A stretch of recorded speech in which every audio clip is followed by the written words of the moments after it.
Hello again, and welcome back to the Fear and Beer Podcast, where we talk all things horror, horror nights, and just a dash of beer. I'm Nick. And I'm Shamus.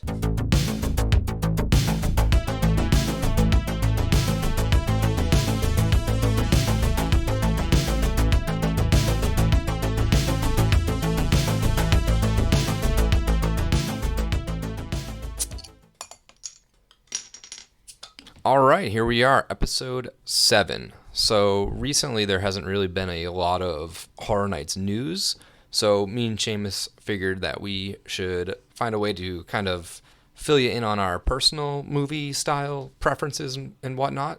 So today we're going to be listing through our top 10 favorite horror movies of all time.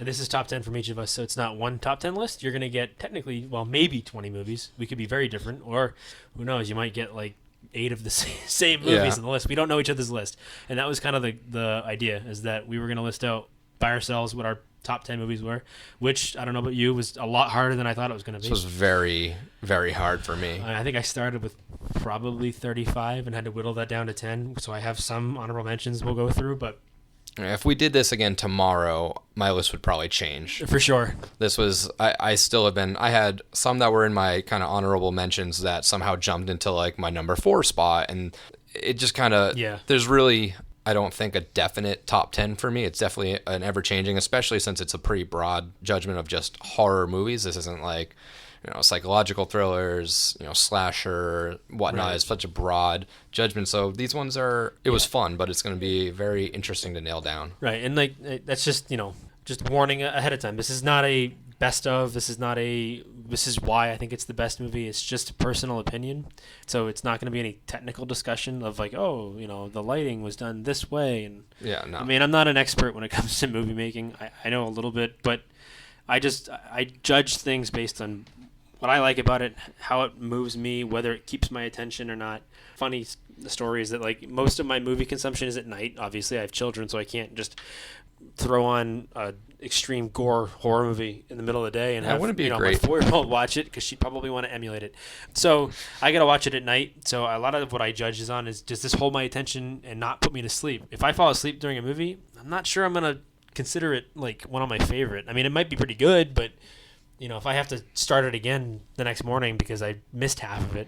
Yeah, so I mean, for me too, this list was pretty much the rewatchability factor. Is kind of how I picked it out, is how often do I actually watch these movies and how did they change my perception of movies? Did they alter movie genres? Did they, really grab my attention and hold it for years past? Some of these are a little bit newer, some of them are older, but I think I kind of lean more towards that newer aspect because just with the technological advancements and the way the genre's grown. There's definitely some recency bias. Obviously, I'll probably go out on a limb here and say that I have probably more movies from the past than you do. That's what I fear. That's kind of what I was. I mean, that's partially just because, like, when I judge a movie, I want to know, obviously, how it makes me feel, but also, what does it bring to the genre? I mean, I'm not just going to pick every slasher because, although I like them all, what do they bring to the genre? What do they do for the genre? Did they change the genre? Did they adjust the genre in any way? And then, of course, like you said, like, what were the advancements that they used during the day? Like, there's a lot of old movies that, although to today's standards, as far as, whether or not it scares you, is probably obviously different. But if you look back and think that, like, in 1963, when this movie was made, what did it achieve? I mean, there's obviously some old movies that have just achieved lengths of what they were able to pull off, and that's kind of how I vote things. And really, when it comes down to it, it's also just how many times do I watch it. Like, I mean, will I watch a movie 15 times, or will I watch it once and never think about it again? So that's what it is. I'm gonna probably say spoiler warning. I don't know if we'll try our best not to spoil things, but if it comes down to it, or like him and I have a same movie on the list, we're not going to just say the name and not talk about it. Yeah, we're going to discuss these. Yeah, so we'll announce the title of each as we step down, and then if you haven't seen it yet and you want to watch it before you hear what we have to say, skip ahead, or These are all relatively older movies. I hope spoilers. Our audience has seen most of these, but you never know. I mean, I have some deep cuts that I think some people haven't seen. So Snape dies. Dumbledore dies. Yeah, Snape kills Dumbledore. All right, so let's crack some beers. Let's get started. Before we get into it, let's see what we have this week. Oh, I screwed up. There it is. It's a sweet sound. God's nectar. So the beer that we're featuring this week, or Nick is going to drink, and maybe I'll take a sip of it. It's a beer by a brewery called Edmunds Oast Brewing. It's a brewery that we get distributed down here in Florida pretty regularly, so we have tried a lot of different things from them. The beer is Cult Leader's Headdress, so we figured, cult leader. There's been tons of cult movies, and some of them that are really, really good, some of them that are But the beer is a grisette ale brewed with 100% Riverbend malt. So when I looked that up, what it essentially is there's a place in North Carolina near where they're based that does their own malts called Riverbend Malt Company or something like that. And I could be wrong. Don't quote me on that specifically. It may not be North Carolina. It could be South Carolina. But I'm pretty sure it's in North Carolina. The brewery is based out of Charleston, South Carolina, and it was actually started in conjunction with a restaurant called Edmunds Oast, and they brought on a brewmaster that had been working. His name is Cameron Reed. He's the brewing director at Edmunds Oast, and he started with the Greenville Beer Exchange. So he's had a lot of experience in basically being a brewmaster. So they like to do some different stuff. I'll tell you, I've never had a grisette ale before, and what I've found about that is that a grisette ale is typically a low alcohol, and they go for just refreshing, what we like to call crushable in the industry. Yeah. So it's a beer that you can drink more than one of. Whether it's warm out or it's a nice fall night, it's a crushable beer that won't get you tanked if you've had one or two, which some craft beers unfortunately have that problem. But it's a saison, so it's going to be a farmhouse style with a little. This says a lot of tart, so we'll see. But sometimes they have less tart, sometimes they have more tart. But that's the beer we're featuring tonight. If you haven't had it yet before, go check it out if you can find it. It's called Cult Leader's Headdress from Edmunds Oast. And I picked this one out just because obviously we're trying to stick with these horror themed beers, but the image on the can is actually really cool. It reminds me a lot of almost like that Beetlejuice. It's like an elk head, but if you look at it without the horns, it looks like the Beetlejuice head where they rip open the face and the nose stretches out and everything like that. Barb, I think it was. But it's really cool, black and white style, very creepy looking, so it kind of caught my attention. Here we go. It's good. You can definitely taste that it's on that lighter side. Mm-hmm. It has that first initial kick of just sourness. It's just weird. It tastes almost like a sour. It's very clear. It almost looks like a Fresca. That's typical of a saison. It's typically sour or tart on the front, and then as it goes down, you get more of the ale. Yeah, it just kind of tapers off a little bit. Honestly, it's kind of like a seltzer water. Very light. It's good. Yeah, it's not as tart as the way I was reading the description of it, it made it sound like it was really, really tart. Yeah. Oh, and I forgot to mention. I'm sorry. I apologize. This is actually a collaboration with another brewery in North Carolina called Salud Cerveceria. I couldn't find much information about them. Their website doesn't have really an about page, but they're a North Carolina brewery, and just based on the name, it obviously seems like they might style in more like Spanish style beers. Cervezas. Cerveceria. I don't know. I don't speak Spanish. I apologize. So anyone that speaks Spanish, don't hold that against me. Either way, beer is good. What do we talk about? Some movies. Let's go. So I think what we should do is probably list through our honorable mentions, stuff that didn't make the list. Yeah, we'll touch on them a little bit. We're not going to spend a ton of time on going into each one in detail, but there are some. I've got 5 honorable mentions out of the 30,000 that I was thinking of, and there's reasons for why it didn't make the cut. I mean, I'll tell you right now. For me, like, outside of my top 3, it was really hard to place any of these in any particular order. Yeah, so there really isn't much of an order here for me. Yeah, you could honestly probably pick any of these in my top 10, rearrange it, and I'd say, yeah, sure, that works. So honorable mentions, I actually have a lot. I have a lot. I don't know if you kept some of your longer ones, but like I said, we're just gonna kind of. I mean, I have some in my head. I can bring some up. I'm just gonna list through because some of these are real shockers for me. For those honorable mentions, I have the Blair Witch Project didn't crack my top 10, which I love. Nowhere near my top 10. Yeah, I love it, but it didn't get on there. To be fair, I know I've spoken highly of it in the past couple episodes. As far as the movie is concerned, I like it, but I feel like now, 20 plus years on, it's kind of lost some of its that luster. Some of its magic, just because and I'm not saying that makes it a bad movie. It doesn't at all. Have I gone back to it here and there? Rarely. I actually did watch it like a month ago or a couple months ago. We were talking about that. Yeah. No, not even then. I downloaded the game. Oh, they released. So I watched the old movie and then played the game. But yeah, I like it. Don't get me wrong. Yeah. But I wouldn't put it anywhere near my top 10. I left Texas Chainsaw Massacre off of mine. I did too. Yeah, okay, all right. I thought that would be on there somewhere, but I just didn't. Again, I love it. I had it. It was in one of the 40 that I had on the list initially, but when I was going through all my slashers, like I said, I didn't want to put all the slashers in my list just because, yeah, I like them, but there are specific slashers, and I've mentioned before that I like. Spoiler warning. That are on my list, and they beat that one out. Yeah. The Exorcist I didn't put on. That one was tough, but I just didn't do that one. Cut that one too. Let's see.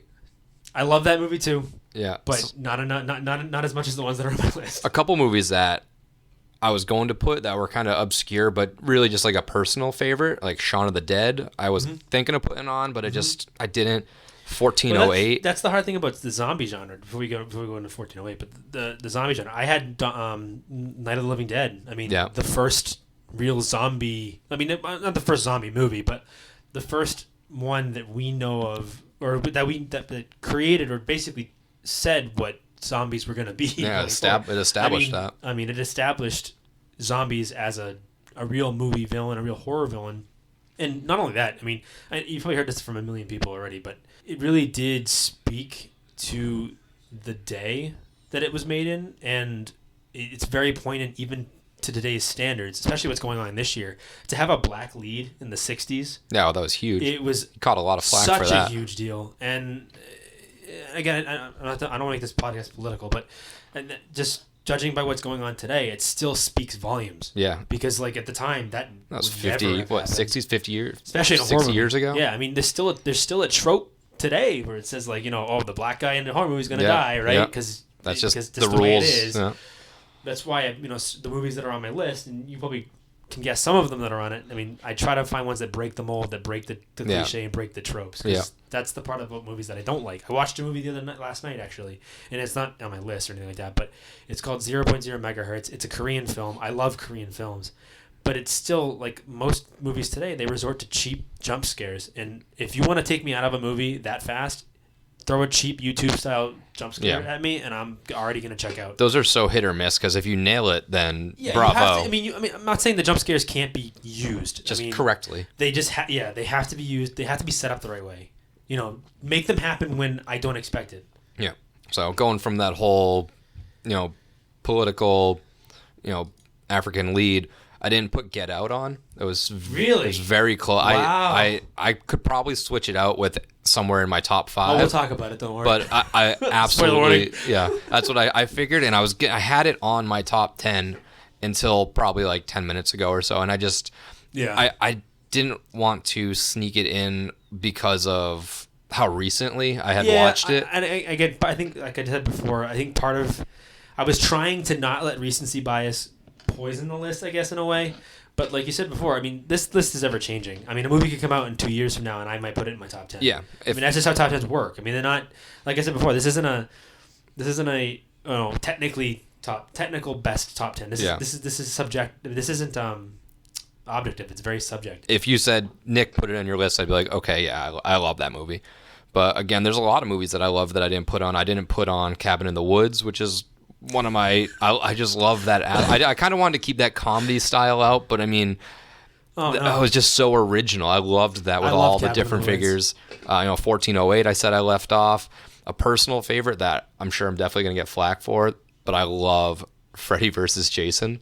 I love that movie. I don't think there's anything to be ashamed of. That movie's great. Cinematography, that's some of the most iconic shots that you get of them. But again, if I did it on solely rewatchability or how many times I've watched it, it would probably make the list. But again, kind of like you were saying, I didn't want to just fill it with slashers.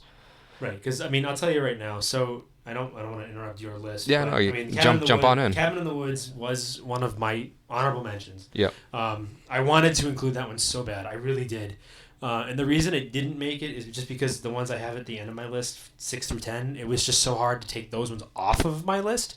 But yeah, Cabin in the Woods, what I loved about that movie is when I was watching it, for me, it's really hard to take me by surprise. It's really hard to scare me. It's really hard to pull the wool over my eyes. I guess the best way to Yeah. put it. I'm one of those people that goes to a movie, and I don't talk during movies, but to myself, I'm already guessing This is what's when's gonna happening. happen. This is going on. Yeah. Cabin in the Woods, for the first 45 minutes of that movie, I was like, this is just. It's just another tropey, trashy movie. Man, did they pull a 180? But the moment that the motorcycle hits the fucking thing in the fucking The sky, I was Chris like, Hemsworth. what the fuck just happened? R.I.P. Thor. Right, I was like, you just took like a big. He was a growing name at that point. He hadn't been like, obviously he wasn't Thor yet, but he was growing as far as like movie stars go, and he was playing that hunky like I'm the fucking badass dude. And like when he drove his motorcycle into an invisible wall, smashed. I was like, What's going on? Well, okay, well, hold it. Like I went from being like meh to holy shit, this movie's unbelievable. Yeah. Like this movie just went from nothing to something because it totally takes that it plays on the merit of all those tropes and basically turns them on their head in the sense that like it's almost like a meme movie, but like in a good way. Like it's a whole it's memeing the genre. Yeah, and I love the whole gambling aspect. Yeah, Everyone's just betting on who's going to make the you're kills. You're watching the movie, and then you see these two dudes, the guy from fucking Happy Gilmore, and then the other guy who plays the dad in every fucking movie he's in. Yeah. You're like, what the fuck? Like, what is going on? Like, I laughed. Like, they're funny jokes, but I didn't know what the hell was going on until the end of it. And then when they go down to the fucking elevator, gotcha, and they go through the fucking box thing, and I'm like, holy shit, like, this is the greatest thing I've ever seen. Yeah. Yeah, it was really hard to keep that one off my list, so it definitely gets an honorable mention. A lot of the ones you were talking about, I took Texas Chainsaw Massacre, it's nowhere near my list. Nightmare on Elm Street, not on my list. Really? Okay. I love Nightmare on Elm Street. I really do. I love Freddy Krueger. Again, there's just so many. It's so hard to put a top 10 list, especially when it comes to a genre like horror, that I couldn't put it on the list. Some ones that are on my honorable mention list, The Conjuring. Yeah. It's not on top 10, but it was close. I mean, it was really close. As far as ghost story goes, kind of reinvigorated the genre a little bit when it came out. The whole, just took it that Amityville horror and turned it upside down. Horror was kind of like, eh. And then James Wan, who's a master at it, was just like recrafted it. He will be, spoiler warning, he will be back somewhere later in this episode. But yeah, James Wan is just he's a master. He's a master class at directing horror movies. Like I don't think he's done a bad one. To be honest with you, I mean he's been some poor sequels that kind of spawned out of his movies. Yeah, and wasn't he was probably just a producer in some sort of aspect. Like yeah, I mean The Conjuring was such a good retelling of a traditional ghost story that claims to be true. Another one that I wanted to put on the list, or a couple of them actually. So we want to talk about 80s camp. I put Reanimator on my honorable mentions list. I wanted Reanimator to be in the top 10, but I just couldn't find a way to put it in there. I love Reanimator. It's so goofy and campy and funny and so weird and it's so H.P. Lovecraft. It's not even like it's amazing how for as goofy as it is. How well it does how well it's done. Yeah, I mean it's just a really good movie. But there is one that I don't know if anybody. Some people, I'm sure the horror hounds like us know what this movie is, but I don't know how many people actually have seen it. It's called Hush. Now, what Hush is essentially the home invasion style horror movie where you're at home, you think you're safe because it's your house and it's your castle, and then somebody breaks in and turns your life upside down. I mean, Us did it pretty good. The Strangers was another one that did really good. And Strangers, like you want to talk about a movie that kept me up at night. That movie was creepy. That was hard to sleep after watching that movie. But Hush is really cool and unique in the sense that the main character is deaf. So she can't hear anything. And the whole setup in the beginning is this dude, I forget exactly the details. It's been a while since I've seen it, but the dude basically breaks into her house and terrorizes this woman. But for the better part of the beginning of the movie, she doesn't know what's happening. She doesn't know he's outside. She doesn't know he's there. She doesn't know he's breaking into the house because she's deaf. She can't hear it. Yeah. And, it turned, I don't want to go too much detail, but eventually she has to defeat the odds and beat her attacker and everything else. But just that aspect of having a deaf character and the way it was filmed and the way it was shot was really unique to me. So I liked that one. Just didn't quite make the cut. Yeah, almost. Yeah, I had I think a couple more. I didn't put Insidious on. I didn't even think about that one. Yeah, which I love it, but again with that Get Out aspect, as much as I love it, I think it might be that time will tell.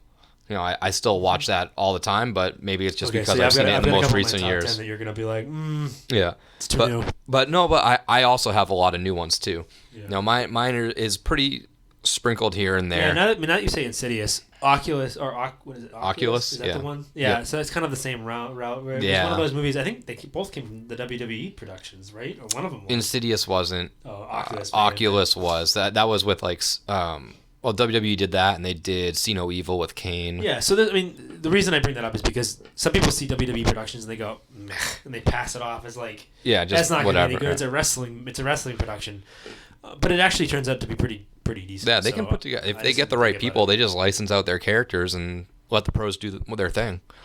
All right, so ready to dive in? Yeah. Or do you have any? I mean, as far as other honorable mentions, I'm trying to think of the ones I cut from the list. I mean, there were a few. I mean, I didn't put Psycho on it, and I wanted to. I didn't put any Hitchcock. I also left off. I mean, I trust me. Like, when I first put the list together, like I said, I was telling Nick earlier before we started. I sat down during work, like as I was working, and I kind of just, as I thought of them, I would list them on my list. I mean, by the time I was done doing that, I had like 55 to 60 listed out, and then I had to cut that down to 10. Yeah, I was. So I had Psycho, I had Birds, I had I forget the name of it, but it was the one where Rear View. Vertigo. So yeah, I love Hitchcock. But I can honestly say I haven't gone back and watched many of them. They're fun movies, but it's not a highly rewatchable. I'd say you have to watch it. It's a classic. A lot of people probably are going to disagree with that, only because it's Hitchcock. I mean, Hitchcock's one of those directors, kind of like Kubrick, in the sense that you don't speak bad about the godfathers of the genre. Yeah. And I get it. I get it. I love Hitchcock movies. He's the master of suspense for a reason.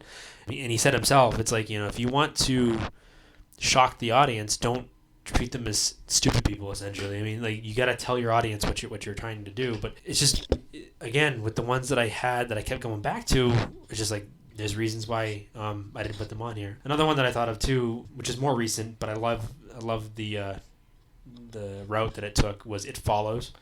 Yeah, There's another good one, and again, really good movie. Wanted to put it on the list, it just couldn't beat the ones that I had on there. So, I mean, I'm ready when you are. Yeah. What we'll do is we'll just go through our lists 10 to 1. We'll each say what our 10th, our 9th, our 8th is. Yeah, and we'll go one at a time. We'll just explain them, and we'll react if we've seen it. If not, you can kind of just walk us through what it is, and then we'll go from there. Yeah, So, and do you want to start? Want me to start? I'm excited just because we haven't. Our lists are probably going to be all. I know mine's pretty all over the place. Yeah, I'm sure we're going to have a couple on here that are the same. Yeah. I would imagine. But, yeah, I think that you're going to find out just kind of who we are as fans, and who we like as far as directors and writers and that sort of thing is. But feel free to. These are the episodes that I can't wait for. Like, I love the HHN stuff, but like I love just talking about. This is good, and this is gonna genre. This is gonna give you guys a preview of that quote unquote off season for horror nights. We're gonna keep this going year round. Yeah, we're probably gonna bring in we'll bring in people and we'll just make fun of their lists. Yeah, that's what we'll do. We'll just bring in guests. Like, your list is trash, dude. We'll bash them, and then we'll just get bashed back. But yeah, I mean, this is what the off season is really going to be. We're going to, probably do a lot of lists. We're going to do a lot of reviews and stuff like that. So just because it's not HHN, we're going to keep that horror aspect rolling. All right. So number 10, you want to kick off your number 10? So my number 10 horror movie of all time, and I will say I stretched a little bit because I don't know if this one's classified specifically as horror, but Netflix had it under horror, so I don't care what you think. It's The Invitation. Okay. Have you seen The Invitation? I have not seen that one. So The Invitation is, for me, by far, the one movie that kept me up watching it, first of all. I didn't fall asleep because I couldn't, because the entire time I had this weight in my chest just there because of the tension that it created. It created so much dread and suspense and tension. I will preface it by saying this. It's very much a slow burn.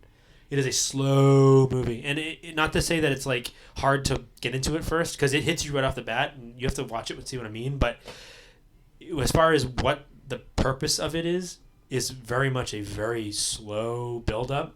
But the entire time you're just like, oh my god, what is going to happen to these people? Like, I feel if a movie can take me to a point where I feel like I'm there, and I feel the same dread the characters are feeling.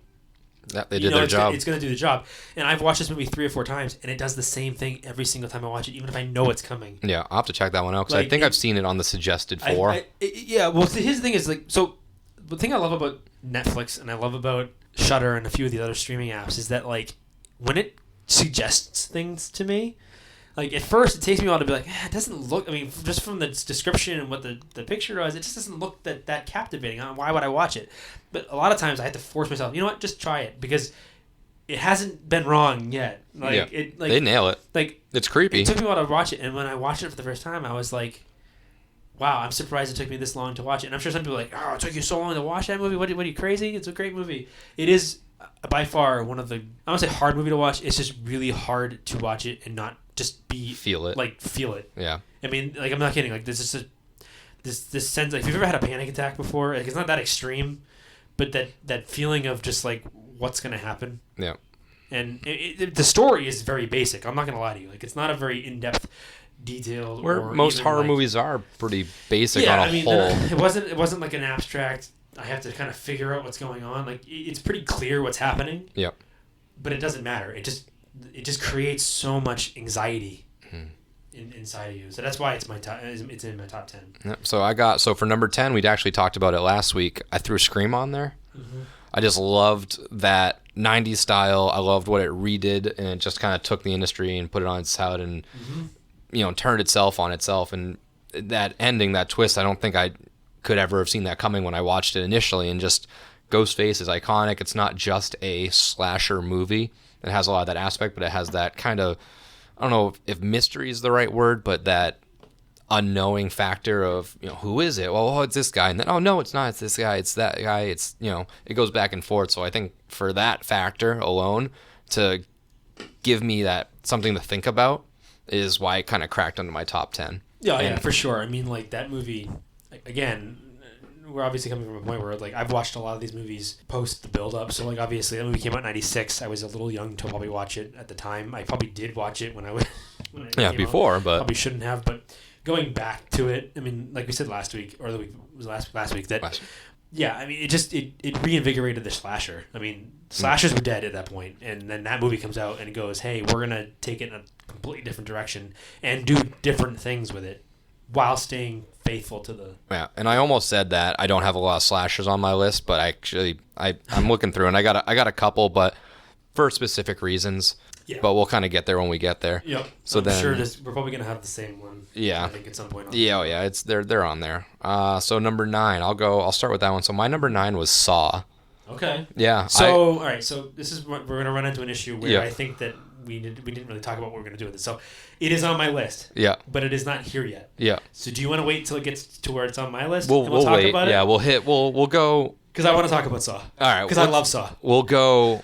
Let's talk. We'll talk about it when we get there. Yeah, we'll give your perspective then. I'll do mine now. Yeah. So we'll kind of bounce back. But Saw, for me, you're probably going to agree, was just a complete game changer. I love Saw. That movie. I love the first Saw. I hate the rest of them, but I love the first Saw. I had, again, much like I was talking about with Scream, where it kind of pulls one over on you. I had no idea. That ending is just iconic. Mm-hmm. Now, the sequels, again... obviously they're not cracking my list or in my honorable mentions, but I do enjoy watching them up until, I don't even know how many they made, but 2 was manageable, 3 was okay, but it was just that Jigsaw character, that mystery aspect. I loved it. It was an absolute home run of a movie, and you could rewatch it all the time. I've watched that ending alone on YouTube multiple times, not just the movie. I mean, I've watched the movie, and we'll get to it when I get to my point. I won't get too much detail because I love Saw. I literally we saw that in the theater when it came out, I think back in 2004. Him and I actually saw it. It blew me away then. It still blows me away with how effective that movie is, and the fact that I want to wait a little bit because it's I'm not gonna lie, it's pretty high on my list. Yeah, but I love that low budget. It's simple. It takes place almost entirely in one fucking room. Yep, and it's just so simple. And it's effective. It's a simple concept, but it has so many twists in it. It's such a good movie. Yeah. So we'll come back. We'll discuss a little bit more. We'll come back to it in a minute. My 9th movie in the list is Get Out. Okay. Yep.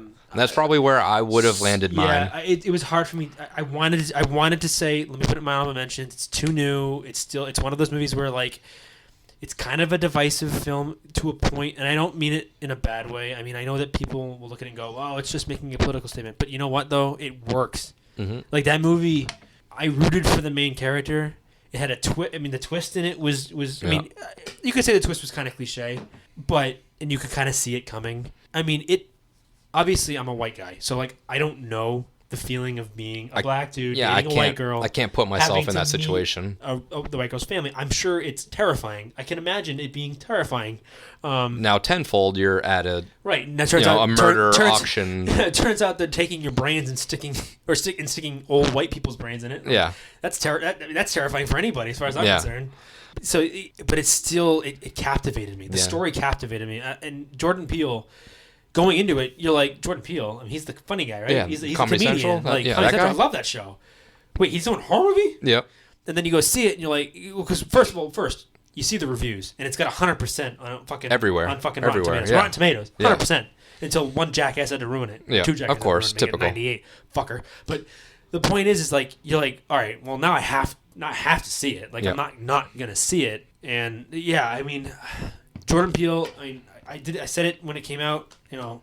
Hats off to you, dude, because like that movie changed the game for me as far as horror is, at least for today's day and age. Like it really went places that I didn't think that the way Hollywood is, you could go that way even today, which is scary to say. It was shot beautifully. The story was crafted good. The casting was amazing. The comic relief was hysterical. But that's the thing. Like when a comedy writer can do something like that, even like what's his face there.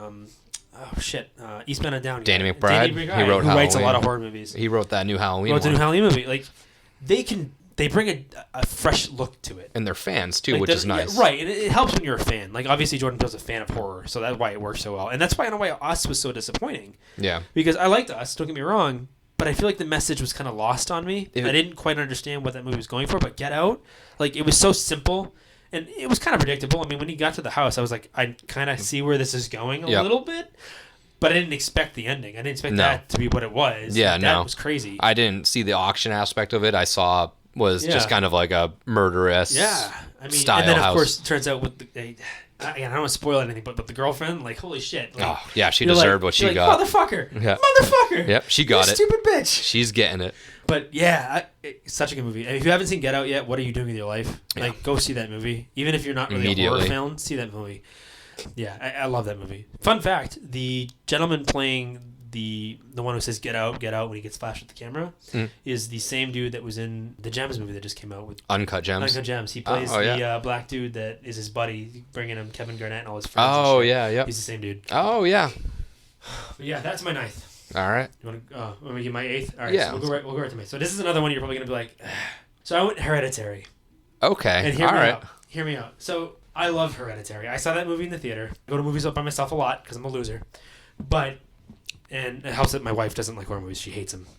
Freedom. Free at last. Free at last. I loved Hereditary. I still love Hereditary. I've watched that movie 5, 6, 7 times just in the last year. I mean, a movie to me, it's so hard to do things in horror nowadays without it coming off as, oh, wow. You saw that one. Yeah, saw that before. Seen this before. Been there, done that. And trust me, there are things about this movie that you're like, all right, yeah, okay, we've seen it before, but it's so effective. The way that movie is shot, like the very opening scene where you're going into the model home and it becomes the bedroom of the son, it plays on that aspect so much throughout the movie. You feel like when watching that movie, I almost feel like it's shot with like a what is that? There's a specific technique that gives you kind of almost like a toy feel. When you're seeing something that looks like toys, but even though it's real things that they're filming, the way that movie felt to me was like I was looking at a dollhouse, which plays in the theme of the mother being a physical miniature creator, and then at the same time dealing with the family and the whole idea of, is evil hereditary? Is it something that can be passed down to generation to generation? I thought the ending was a little cliched, but it still worked for me. Yeah. Like I didn't feel let down at the end. And that movie had so many what the fuck moments. Mm-hmm. Like when the little girl's head gets fucking knocked off. I'm like, what the fuck? Like that's literally what I said out loud in the theater. Yep. And that was like 30 minutes in. So like you thought she was like good to go. First of all, you're like, dude, that son's a piece of shit. Like, what the fuck, dude? Like, pay attention to your fucking sister. I get that she's a fucking weirdo. Yeah. But you know what? Like, but chill, man. But chill, dude. Like, I get you're trying to get fucking laid, but you know what? Save it. Like, you're 30 minutes in, you're like, holy shit, this movie just took a turn. And then at the same time, at the end of it, when the mother starts going crazy and then she ends up being possessed and like she's crawling on the fucking wall. Yeah. Like, again, I don't get scared at movies, but if they creep me the fuck out, It's I'm gone. effective. I'm done. And again, I don't know how much more I can say about it. I love that movie. Hereditary is amazing. You got to see it. I'll say the same thing. I watch a YouTube channel, and they talk about movies all the time. And one of the guys on there, his name's Dan, and Dan Merle. I'm sure someone listening knows who I'm talking about. Loves this movie. I love this movie. I agree with him that what's her face, the lead actress in it, should have won a fucking Oscar for it because her performance was amazing. Yeah, I love Hereditary. So I would have put it higher in this list if I could have, but Yeah. there were just ones that I couldn't put above. Yeah, so for Hereditary, I'd have to rewatch it because I remember seeing it in theaters, and I think at the time I was a little underwhelmed with it. That's why I'm kind of surprised you almost agree with me. But yeah, I will see it again just to give it its due. 'Cause I know it's very highly acclaimed, but when I first saw it, that initial see didn't really do it for me. It kind of there was a lot of recent horror movies I've just kind of pushed to the wayside, whether it be Hereditary, The Witch, Midsommar. Yes, I love The Witch too. You know, those movies were just kind of meh for me. I just wasn't in on it. So I'm kind of pretentious, I will admit. Yeah. So part of me is like when it comes to movies, like I'm super pretentious, and if it's a high concept movie, and I'm not saying it has to be high concept because Hereditary is not high concept. I wouldn't consider it high concept, but you're right. I mean, there's definitely some movies that try a little too hard to be like interesting and unique, and then they end up failing, and it makes it meh. Yeah, it falls so I get on what you're itself. saying. I Yeah. get what you're saying. Like I think I can see why you don't like The Witch. I can see why people don't like The Witch. Yeah. I loved The Witch up until the end of it. Yeah, it was just it Like sealed not the that deal I for hated me. the ending. I just hated the fact that the fucking goat talked. Like I wanted Black Phillip. I literally wanted the goat to just stare at the girl and then that's the it. girl walk off with Yeah. the goat. That would be enough to tell me, hey, It's Black Phillip, or he's right. the I'm not here that's talking the about the witch, possession. but that's the one thing yeah. with the witch I couldn't stand. But yeah. Yeah. Go ahead. So that's my kind of take on Hereditary. I'd have to watch it again to give it maybe its justice, but I'd be at least willing to watch it again. Whereas like I The would Witch, recommend it. I'm Just not give watching another it. Shot. But so for number 8, again, kind of in the world that I said I wasn't gonna put on my list. Oh, sure. I put it on my list. I got Nightmare on Elm Street on my list. That's fine. Which so spoiler ahead on my list. I do not have Friday the 13th. I don't either. So You didn't mention my honorable mentions either. yeah, no, I should have. And but I I think I like the series and the character more than an individual movie. That's exactly how I felt when it came to Friday the 13th, and it's the same with Nightmare. Why I didn't put Nightmare on here is because not one movie in the Nightmare canon for me is a top 10 favorite movie. I love Freddy Krueger, The character of the series love is amazing. Jason. Yep. but I don't love any of the movies individually to say like I love it more than the ones that I have. Yeah. That's the problem. And like, I mean, I'm not going to take over your time, but yeah, it's the reason Nightmare is not on my list. Yeah. It's like I love Freddy, but just I didn't love the movie quite as much to put it on the list. It's one of those retro movies for me. Yeah. It's like I think back on it highly. The part that differentiated it away from the others for me was it's not just this unkillable thing Right. slashing his way through the woods. Right. And it kind of twisted it up a little bit, and he's in the dreams, he's used to be real, he's not real, blah blah blah, and then the aspect of the creativity that they could grasp from being in the dream aspect is kind of why it crept its way. And again, this was on my honorable mentions. Probably I think this is the one that probably replaced Get Out, so they're very close on there. I mean, for today, Nightmare on Elm Street. Nightmare there. probably should have been on my honorable mention list. I probably should have done that, but yeah, you're right. I mean, what differentiated him from the other slashers was just that he had a unique way of attacking the victims, and I thought that to me was made that movie cool. But again, going back and watching it today, I like it.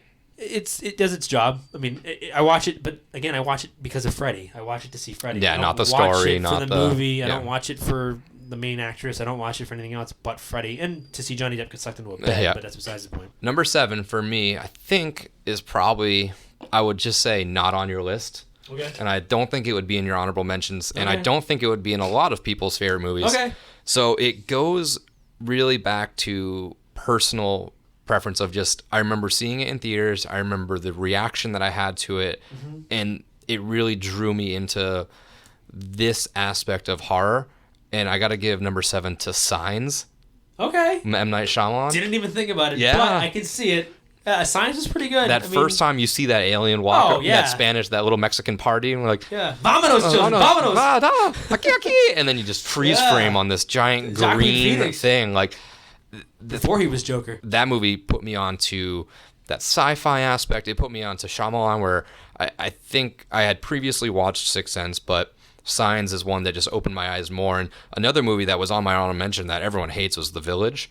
But I hated that movie. I think it holds the record until Avengers Endgame came out. I think that held the record for most times I saw a movie in the theaters. Oh, really? I loved it. I loved that aspect. So neither here nor there for The Village. It didn't make it, but Signs for me was just, again, it's not just a sci-fi horror, and I get the whole plot failure to conceptualize that. Why would an alien that's allergic to water come to Earth where it's primarily water? So my answer to that theory, and not to cut you off, but the theory, that whole thing drives me nuts because it's the same idea with how War of the Worlds ended, and the fact that War of the Worlds, the aliens ended up losing because they couldn't handle Earth's atmosphere. They made the mistake. It's really kind of a play on the idea that, much like how America is very imperialistic, like we kind of jump into things without thinking. And the idea that aliens come here and you think that, they're going to wipe out the human race, and then turns out that, hey, guess what? They're actually, weak to something here. So I can see it. None of the Shyamalan movies, and I didn't even give them any thought, to be honest with you. And I apologize, I'm not Shyamalan. I know you're not listening, but he's definitely he's the king of PG-13 horror. Yeah. He really is. He's the king of making a PG-13 horror actually relatively watchable. Yeah, and the Signs one just really hit it home for me. Yeah, and I guess that's a kind of a lie. I did kind of think about The Sixth Sense because the twist at the time was really good, but again, like I said before, much like the Blair Witch Project, I couldn't put it on the list because. When you know the twist is coming at that point, it's not as rewatchable. It makes it less effective because nothing matters. It doesn't really. It doesn't have the same effect because you know it's coming, so you know why he's doing the things he does. You know why she's not talking to him. You know why that it's a good first and second watch, but then after that, because second watch you can look for those little keys, but after that you've kind of put the puzzle together. Not to take away from the movie because the movie was great. Bruce Willis and the little kid there, they had. Haley Joel Osment. They had really good performances, but just couldn't put on the list. So my number 7 is a movie that I'm sure you've probably seen, maybe not.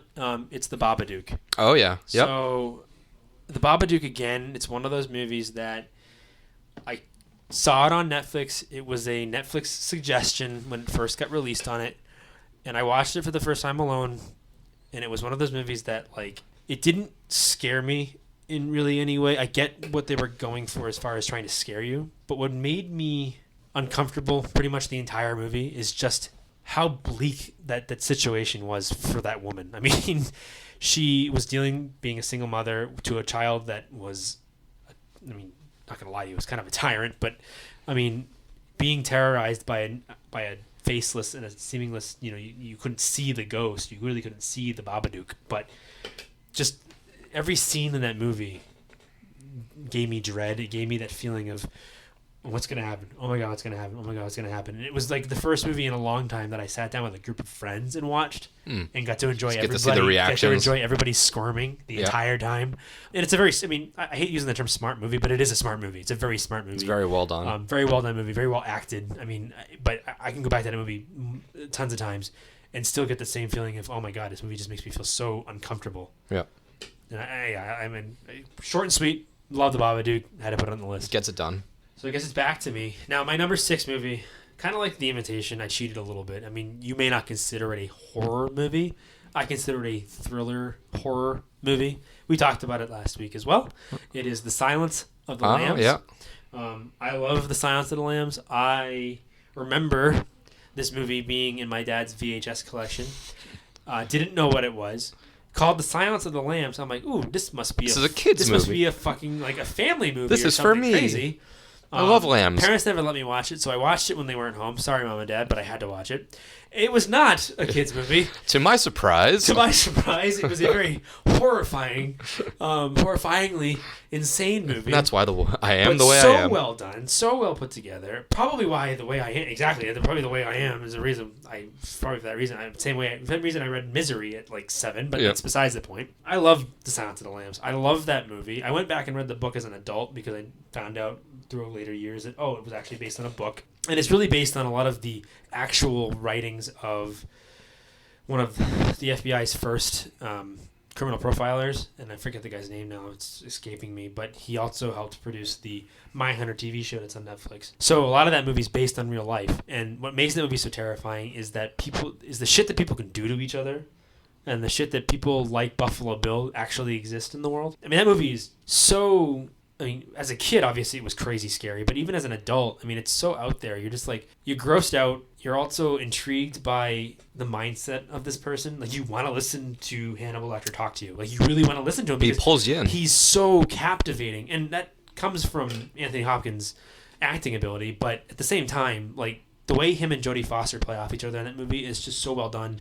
And then, of course, obviously, the craziness of Buffalo Bill and the whole, it posts the lotion on its skin or else it gets the hose again. Like, that shit, like, is creepy as fuck. And, like, the fact that people, like I said before, that people exist out there in the world that do that shit. And they do. Like, that's terrifying. Yeah. That movie is terrifying. And if that's the case, in my book, that's a horror movie. Yeah. Whether you consider one or not, the movie is absolutely. That's in there. That's a horror movie for sure.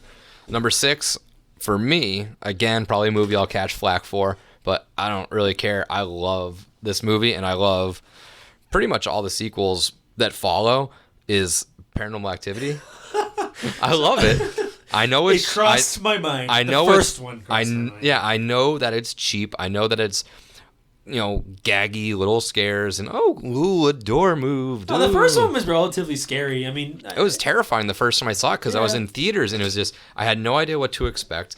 And again, we kind of talked about it with the Blair Witch last week where it was one of those found footage things. And I remember the way they brought it to your theaters, you had to vote it to come to your theater. So their marketing behind it was brilliant. You didn't get the movie unless your town or your local theater voted for it, and then they would distribute it to there. And then eventually they did a nationwide rollout.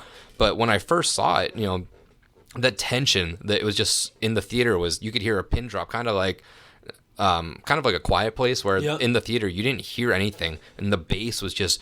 It was just it would get me every time, and then we would catch these usually at the midnight showing. So driving home was just an absolute nightmare because the lights are off. We're in back roads in Massachusetts, and it's just terrifying. It's an effective movie when we've got a mutual friend. I've got a friend that's a mutual friend, Dan, who watched that movie once with me and said he would never watch it again. Yeah, it's my friend Jimmy, he bought 2 or 3 on Blu-ray, and we watched it once, lights off, music volume all the way up, and then he gave it to me, and he said, I don't want to ever see this again. He was just terrified of it. But no, I think it was it's perfectly executed, and it's very easy to kind of steal that concept and run with it and make a okay found footage movie. And I know it's not the first to do it, but it's the first to have done it in a little while, and they incorporated that found footage in a good way. It's not just a camera shaky. Let's be honest, it came out at a time when the paranormal, not to say paranormal shows aren't still popular, but at the time paranormal shows were very popular, and I was sucked into like the Ghost Adventures. Every network had one. And all that shit.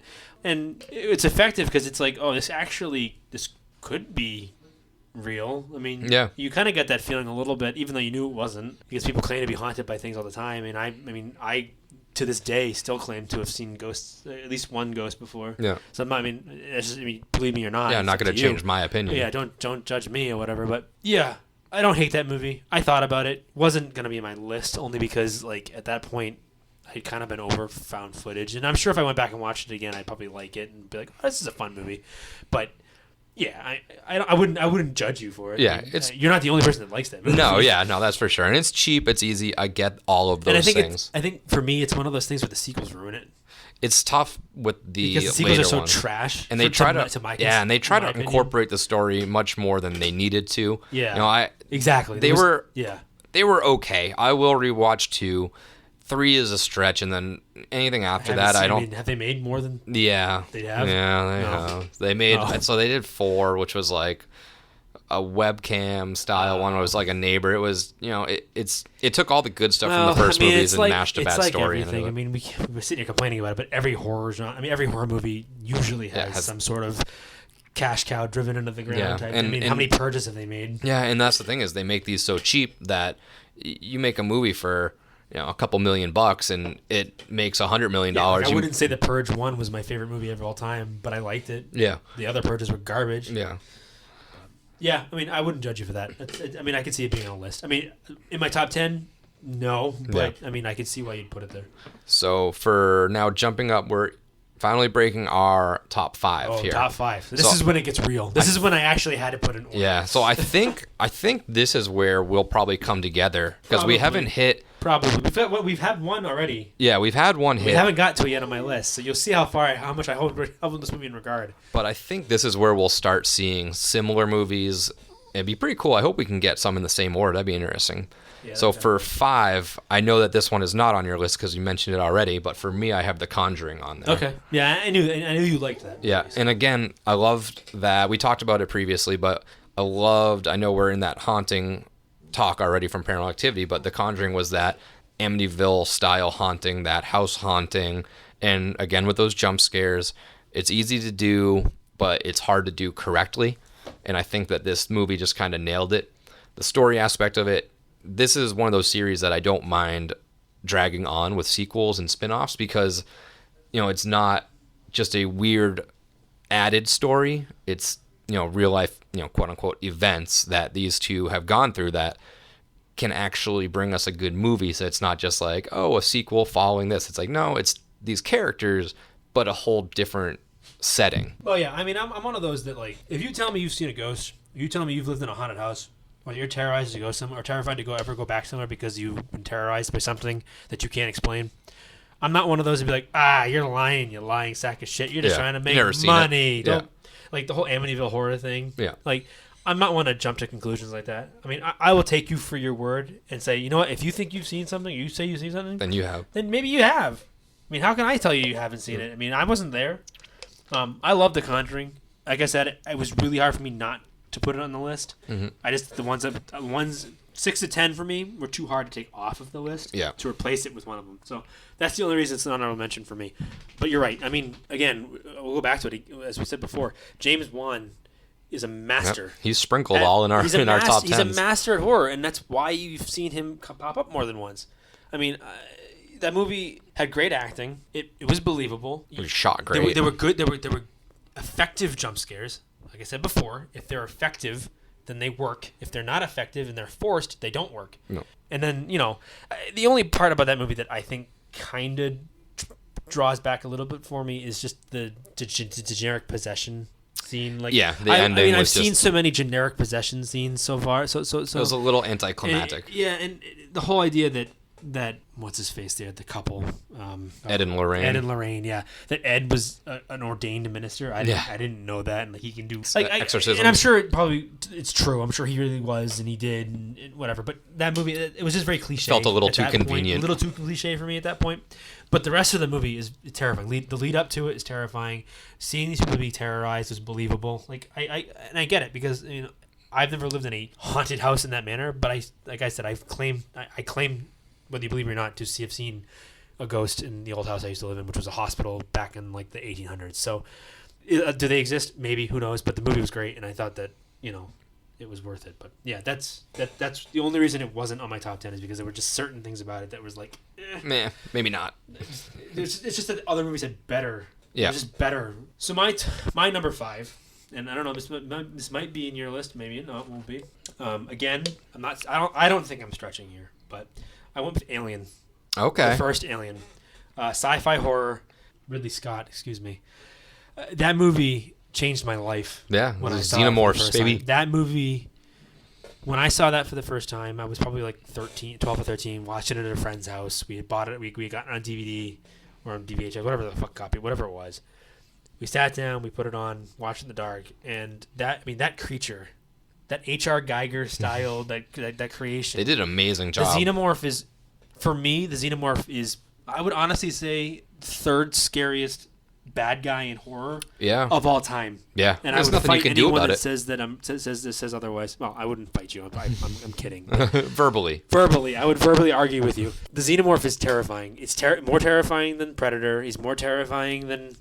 What are you going to do to combat that? Aliens. I mean, I get the Predator's a badass. I understand that, but as far as horror, he's an action movie. He's not a fucking. Yeah, that's not a horror. It's like saying Aliens should be on here. And although I love Aliens, it's not a horror movie. It's an action. Alien 1 had that more. Had more of the horror aspect. Alien was a slasher in space and not Jason X. Yeah.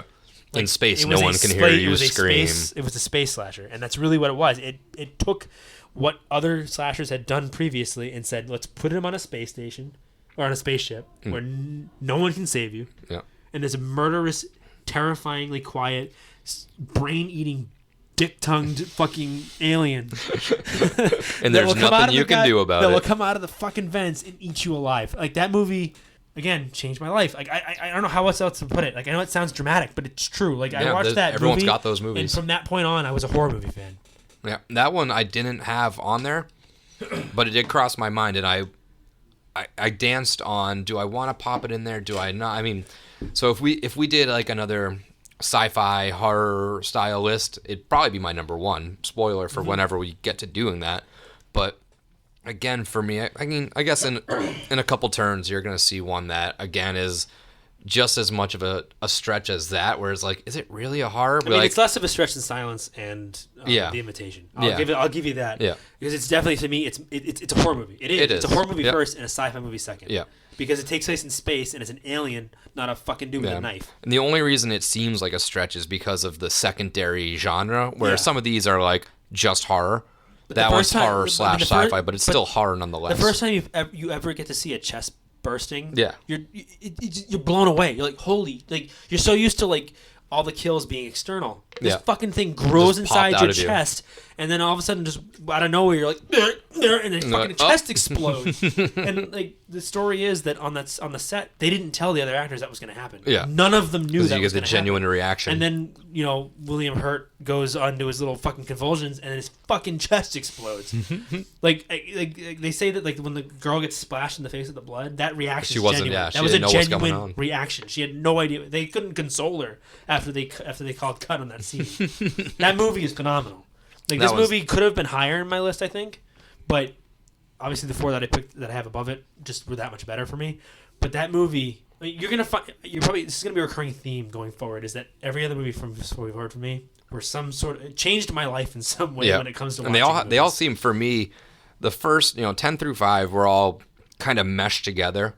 I feel like 5 through 1 are very differently. Like different distinct categories. For reasons why you have them. Yeah, for sure. So, all right, so number 4. This is where I put Saw. Okay. I love Saw. It's amazing. I love Saw 1. And again, I said it before when he brought it up. We saw it together in the theater for the first time, and I've probably watched that movie 300 times since then. That movie, again, you want to talk about movies that changed horror for me? That movie told me that you can do a movie and you can base it around literally like 3, like one dude, and then maybe 4 or 5 little side characters. Side characters, I guess. Not say that they were side characters, but like, you go into that movie, and the whole time you're like, this motherfucker, this dude in the fucking hospital guy he's pissed off at the world. Yeah, it's him. It's got to be. He's such a little fucking weaselly looking fucking rat dude. And then when you fucking come to the end of it, and he's got a tape, and you're like, no. Motherfucker, don't do this to me. This whole movie, I was like, no, you're telling me something, and then the end of it, and then the music, the fucking build, that ending scene. Again, fight me. When he slams that door. That's that last scene with the music. As the music that swells builds. And fucking, what's his name? The actor there, I forget the dude that helped make that movie. He was also the Lee Winnell, the dude chained to the fucking tub. When he's screaming, like you feel it. Yeah. You feel his. He just went through all of this. Put yourself in that situation. You literally went through all of this shit. You watch the dude you were in the room with, who played by Carrie Elwes, or you. I don't know how to say the last name, but awesome actor, amazing actor. Saws his fucking leg off, and like to get out of there, and he's like, "I'll come back for you," and he like, crawls out of the room. He's in all this shit you're going through. You finally think you're done with it. You finally think you killed the bad guy. And you're like, "Oh, good, the movie's over," and it's not. Not even close. And they play the fucking tape. Yeah, and it's like you're like, holy shit! Like this all comes together. And then the music swells, and that music, that's so effective. When he throws that little shock to him at the end too. That movie. The music in that scene is so effective. Like it just grows and grows and grows. He's screaming, and the fucking dude gets up off the floor. Fucking Jigsaw gets off of the floor, and he goes, "You lose." He slams the door shut. I don't know if I've seen a movie since then that ended in such an effective way that left me speechless. Like, it's cliche and it's goofy to say it's about a horror movie, but that movie, like, I don't know how. I mean, you can tell in my voice how awesome I think that movie is. Like, I'll go home and watch it tonight because I want to watch it tonight. I'm gonna pop on one of these. I may watch it tonight just because it's still. I mean, 2004, so it's what? It's 16 years old or something like that. I mean, at this point, yeah, I can still watch that today for the 400th time and still get something out of it and still be taken by surprise and still be like, oh, damn, movie's amazing. And, like, again, I keep going back to that last scene. That last scene is such a punch in the gut. Oh, no. Like, you just, like, because, like, the characters, they're all pieces of shit, to be honest with you. I mean, they really are all awful. They're all awful people. And that's why they're in that position. And that's why they're in the position. But they make you feel for those characters. You're like, I mean, as bad as a person, like, as bad of a fucking con artist you might be. They don't deserve this. You're sleeping with another. You're sleeping around on your wife. Yeah, you're a piece of shit. But do you deserve to be fucking chained to a tub? And the fact that, like, the key to get out was attached. It was in the fucking tub. In used toilet with shit. But like at the end, you see that, like, when he in the very beginning he dropped it. He drops the key goes in the train when he pulls the train out. And then, like, they go back to that. Yeah. It calls back to the beginning, and you're like, oh my god, they showed us this in the fucking beginning. We saw that happen in the beginning, and you're like, it never occurs to you until the very end where you're like, oh my god. Like, they could have gotten out. It was right there. Like, I mean, that ruined it from the get-go. That movie is, I don't know how much more I can say. That movie's awesome. If you haven't seen Saw, I don't know who you are. Like, you're not even a horror fan. Like, that movie, you have to do it. And don't, again, like, I do this a lot, and I try not to do it. Like I said it before, I try not to let sequels taint my view of the original, because the other Saw 2 wasn't bad. I'm not saying they were watchable. Terrible. Saw 3 was, okay, we're kind of getting a little long in the tooth here, and then after that, it's like, all right, oh, someone took over for Jigsaw, it's a different guy, or it's the girl, or whatever. All right, cool. But that first movie, like, you can't take that away from me. You can't take that away, I don't think, from you. I mean, that movie, I'm going to go to my grave still exclaiming how awesome that movie is 20 years, 30 years, 40 years, 50 years on the road. I mean, like... It definitely just... It created a whole different aspect, or almost a subgenre of horror. And we're talking James Wan again. James Wan. I mean... He's kicking around. Like I said when you brought it up, the whole movie, for the most part, takes place in one single room. Yeah. And you have two actors. And two actors. You know, because I'm not counting. What's his name? Michael. Oh, Tobin Bell. Tobin Bell. Yeah. I mean, Tobin Bell. It's the fact that you'd lay in the middle of the room through all those scenes and not move. Yep. Like, holy hell. Like, such a. I mean, I get that's a movie. I'm sure that they obviously might have been a dummy, film it all but in one shot. But I mean, like, the idea that he had to lay there in the same position and not move and not give away the fact that he was alive. And that's gotta be hard. There's just too many twists to count at the end that just like, again, blew it's one of those mind. movies that, like, and I don't want to keep harping on it. We've already gone too long for this movie, but like, it was the first time I'd ever sat in a theater and screamed no at the screen. Yeah. At the end, I verbally out loud was like, no, don't do this to me. It can't end this way. But I don't know. Hats off to you, James Wan. I mean, and Lee Winnell. That movie blew me away, and it still blows me away today. So number 4 was Saw for you. Yep. So my number 4 is The Shining. Okay. So we'll get to it. All-time classic. I figured it would be on your list at some point. I'm sure it's on everybody's list. It's just, an all-time classic. Again, like I said, I think my top 5 have very different, distinct, almost styles. And if you're talking all-time horror, all-time classic, all-time rewatchability, for me, The Shining is on there. It's just so many different aspects of it that I love that haunted-y house style story, which is why I think Conjuring is on there. I think Paranormal Activity is on there. That whole just mental aspect of horror is what I love. Well, I mean, I'm not going to give away too much about how I feel on it yet, because we'll get there. But yeah, for me, right, for sure. That's why it's there. It's just not only is the story great. Obviously, it was adapted from a book. You got King involved. Again, we'll get into that. Yeah. But yes, it was adapted. Air quotes. Adapted. But the acting was brilliant. It was just the imagery. It was Jack Nicholson at his best. Yeah, I will say that to the blue in the face, at his best. Those are the most iconic shots in horror. You have him after he acts through the door. The Here's Johnny. You got the shot of the two twins. You have when he's riding his bicycle. You have the hedge maze. Oh yeah. It's Stanley Kubrick. I mean, it's such a quintessential Kubrick movie because it's so visually out there. It's so out there. So we'll get to it. That's my take on it. That's why it's we'll there. get to my take on it soon enough. So number 3 is kind of, this might be my Alien, where it's This might actually be the same one. it's not a, I'm interested to I see guess, if you- full horror Well, we'll see. at the time when it came out. Well, I don't know what it is. It's now. very horrific. I don't know what It it is. changed people's life about like the way they lived Because their it may be life. the same one I have at 3. I have Jaws. Oh, shit. No. Oh, all It's right. not Jaws. We had a lot of build up to that one. I didn't actually even consider Jaws. I like Jaws, but I'm not going to get into it. It's It's tough. going to start fights. But 'Cause it's to not me, like- I don't think Jaws is as classic as everyone else says it is. But See, that's just yeah. me. So for me, it's that weird. Is it really a horror movie? It is. I mean, it's horrifying. Yeah. That's so, what I call it. and- Like I said before, if it's scary and it horrifies you, then it's a horror movie. Yeah, and people in that time when that came out, it killed beach business. People did not go to the beaches. They didn't go to Martha's Vineyard. They didn't go to Maine. They didn't go to Cape Cod. It changed how people acted just from a movie. It created the summer blockbuster. Yeah. It was the first. I mean, and this is true. This is a fact. It was the first summer blockbuster. It was the first time we had ever used the term, this is a summer blockbuster. Yeah. It is a movie that will bring people in the summer. Because at the time, this is some movie facts and stuff like that. At the time, movies, I mean, they're obviously a big thing, but like it wasn't one of those deals where like it drew a lot of people in all throughout the year. Mm-hmm. The summer was a dead time for movies. You're out doing stuff. And this was Spielberg's first like big release. Mm-hmm. He had done other movies before, but this was his big like out like as far as I know, this was his like first real movie. Yep. Like, And the way that they introduced the villain is very. It goes hand in hand with all the other horror movies where you just get a little taste Yeah, you all the don't way see much through of the shark. until the end when it's full on. That's Jaws. Bruce, yeah, you gotta crush it like Quinn. For me, like I think that falls on one of my all-time favorite movies list, which is kind of why it seeped its way into here, and that's why it's so high.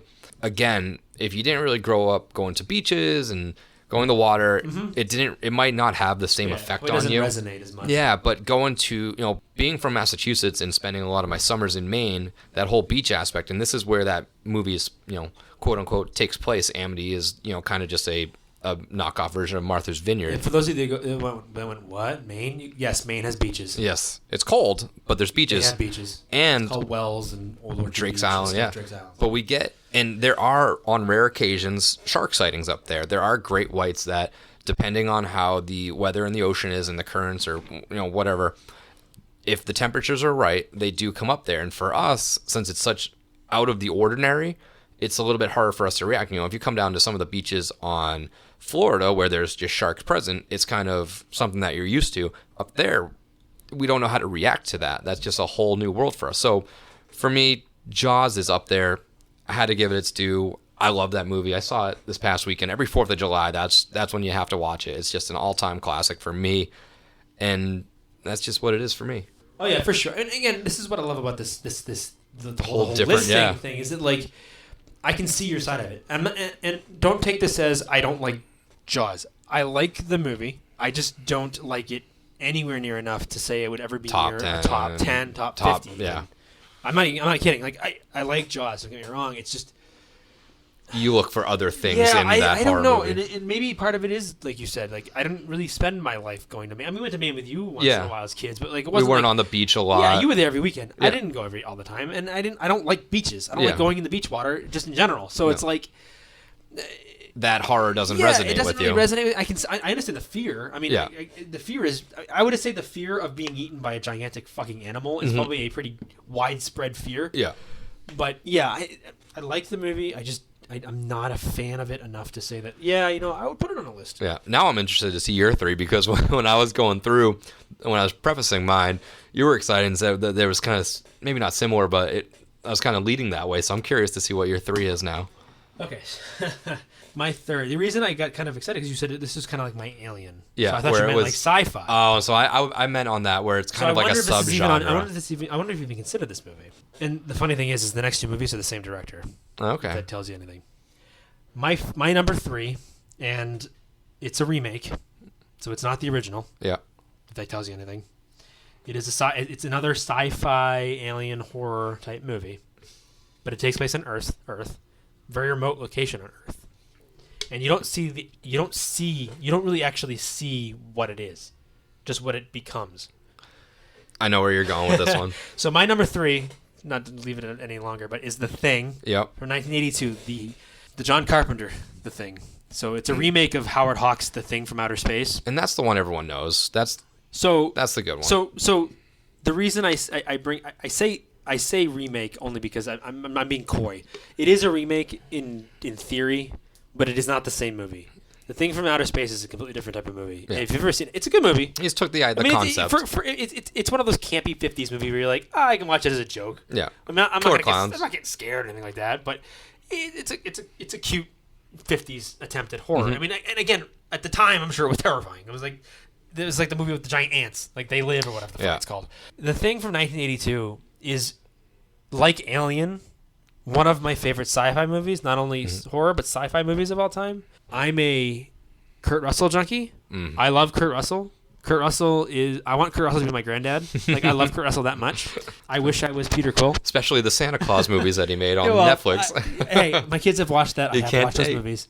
I love that movie. I love the idea that it creates in the sense that you don't know who the bad guy is. You don't know what the Thing is. That's the whole point of the movie. Is that like the Thing is obviously some sort of alien that was released from the ice, which had been crashing out of there for years, and then it just starts evolving or taking the form of each one of them and killing off each person on the base. If you haven't seen The Thing, I mean, again, what are you doing with yourself? I mean, that movie is so classic. It's so classic John Carpenter, and it was really John Carpenter's first real foray into just effects. Like, that was his first time where he could be like, I've got enough budget to just go nuts. I think it's been so long that I've seen it is the only reason why it's still effective. I just haven't. Those effects still, I mean, not to cut you off, those effects still hold up today. Yeah, and I think because I haven't watched it so recently was the only reason I didn't mention it. Had I watched it last week, it would probably be in my top 3 as well. And this is why it's a top 3 movie for me. It sticks in my head. Yeah. I own it on DVD. So you I haven't watched always it. think I haven't of it. watched it in probably a couple of years now at this point. I know. Again, it's hard for me to watch horror movies with the kids and stuff, but I'm gonna go home and watch that tonight. I don't know. Instead of I love The Thing. I love that movie so much that we said it when we started. Like, part of what puts it on the list for me is just I can. It's so rewatchable for me, just because like if you're a gore fan, like you love gory movies, check it out. I mean, this is a very goopy movie. It's a lot of goop in this movie. And just the effects that they were able to pull off for that time was just 82. and they still stick too, which is not. It's not the one that's like there was technology then, but like how real. I mean, when the dude's head fucking separates from the guy's body and becomes this like little alien spider thing, that was horrifying, terrifying. It's still even scarier today. And the noise it makes when he fucking lights it up, yeah, and it's like that movie. I mean, fuck them and fuck the dog thing. Yeah, like that dog when it those poor puppies. Like, I feel so bad for the dogs. Like it's grabs it with its like tentacle things and sucks the dog. I mean, that movie. It's as gross as it is scary, and that's what I love about it. It's not gross for the sake. It's not hostile, which is a gross for the sake. Gore. It's just gross for the sake of being gross, and like that's not a movie for me. That's just like, how much can I push on the rating board and not get an X rating or not get you know what I mean? Like, that's to me. Like, where's that NC-17 rating? Right, but like, yeah, I mean, you go back and watch The Thing today in 2020. That movie is almost 40 years old, and wow, yeah, it just it holds up so well. And again, Kurt Russell's the fucking stud. I love Kurt Russell. Which, by the way, if you've seen the movie Overlord, the German movie, yes, the German movie, it takes place in World War II. Yeah, it's like a zombie horror movie, like war movie. His son plays the lead, not the lead, but he plays like the leading. One of the mains. Yeah, the dude with the beard. That's his son Oliver. Oh, okay. I think his name is Oliver. And like, you watch that movie and you're like, holy shit, that's like a baby Kurt Russell. That's so weird. And you look it up, and you're like, oh, yeah, that's why. It is that is why. Well, I had to look it up because like, why does he sound like Kurt Russell so bad? And then I was like, oh, it's his son. Well, that makes sense. Yeah, but getting back to it, I love The Thing. If this hasn't been enough of a glowing review for you to go check it out, if you haven't seen it, like, my God, go see it. Please go watch it. And actually, we'll get to it. John Carpenter kind of foreshadows the movie a little bit in one of his other movies. And I'll talk about that in a minute. All right, well, I guess that minute's going to happen right now. So my number 2 film, like I said, it's the same director, so it's another John Carpenter film, so I'm sure you know where I'm going with this. Oh, yeah. It's the only slasher on my list. Well, outside of Alien. And I guess you can consider Saw kind of a slasher, but It is the only slasher because, for me, it is the beginning and the ending of what a slasher should be, will always be, and it really changed the genre, or changed that specific subgenre, because it wasn't the first slasher. I'll get to it. It's Halloween from 1978, John Carpenter's first movie, made on a budget of, I think, $40,000. Shoestring budget. In the middle of California, in the summer of California, made to look like some random town in Illinois in the middle of fucking fall. That movie, I mean, Halloween. If you haven't seen me animate, if you haven't seen how animated I am already, this movie changed even more so than what the other two have. What I basically just shaped what I enjoy. I mean, like, I love horror movies because of Halloween. Yeah. Halloween. Michael Myers. He's the one slasher bad guy, the one bad guy in horror that I think is so recognizable. I think he's even more recognizable than Jason, even more recognizable than Freddy, even more recognizable than Leatherface, even more recognizable than any of the other slashers you can think of. Yep. And it's just because it's still relevant. He's still... Oh, yeah. His movies are actually still pretty successful. You know, you had Rob Zombie take over for a little bit, and now they're doing the ones with Jamie Lee Curtis, which is... They're really good. It's a weird aspect where it's like, forget all the others. These are direct sequels, right. And but they're great Halloween, movies. and again, you can disagree with me if you want to, but Halloween is the only slasher horror franchise where the sequels, for the most part, do not ruin the legacy of the original movie. No. I think, unfortunately, Friday the 13th is ruined a little bit by its later sequels. Mm-hmm. Nightmare is ruined by its later sequels. Yeah. Because they were all trying to do... There's a couple good ones, but nothing like what Halloween had. I mean... Mustafa Akkad, the producer that kind of fought for these movies, he was a bastion for the genre because he helped get these made. You took a William Shatner mask, you spray painted it white, cut the eyes out, it a day. and called it a day. And then now it's the most iconic And he's thing. the scariest, most iconic slasher in the subgenre. And it's just so simple. It's so simple. And that's all you need. All that movie is a dude in a jumpsuit stalking teenagers. And it's music. Yep. The music creates all of the tension, and that was made by John Carpenter. John Carpenter sat in a room and produced it because he had no money. He couldn't. They couldn't hire somebody. Yeah. So he did it. This was a wild 3-point shot. This was a Hail Mary for them. I mean, that that theme it's the same as the the shrill sound whenever Leatherface appears. They all have that. But I don't think that they're as effective as the Halloween music. The Halloween music, when that comes on, you're like... You know what's going to happen. You know what's happening. And, like, Michael's going to town. Yeah, he's feasting. I mean, it's one of those movies where it's remembered for being the bloodiest film of all time, or one of the bloodiest films of all time. There's no blood in it. There's not a single ounce... There is one scene where there's actual blood. Just in that first one when he kills his sister. Well, all right, so there's that, too, kind of. It's on the knife, but... The actual when he kills Laurie's friend in the car when she goes out to for whatever to go. She was gonna drive over to Laurie's house or something. Yeah. I forget where she was going exactly. Oh, she was going to meet her boyfriend. Duh. He kills her in the car. There's a small snippet of blood that hits the window. Yeah. That is the only blood outside of the knife in the beginning that happens in this movie. But you remember the movie for being so bloody. But it isn't. It's just all the stat. It's just the killing. And you don't even really see a ton of it. Like a lot of the killing is off screen. Some of it, anyways. Like when he just arrive and see the dead bodies. Yeah, when he stabs the blonde girl's boyfriend, you don't see him stab him. You just see him go like this, and he's hanging on the wall. You see the body like kind of move up. And then the actor Nick, I forget his last name. The guy who played Michael in the first one, who played the Shape because he wasn't Michael Myers yet. Just the small mannerisms that he was able to put into that character made it really effective. Like when he killed the boyfriend, and he kind of just tilts his head like a dog.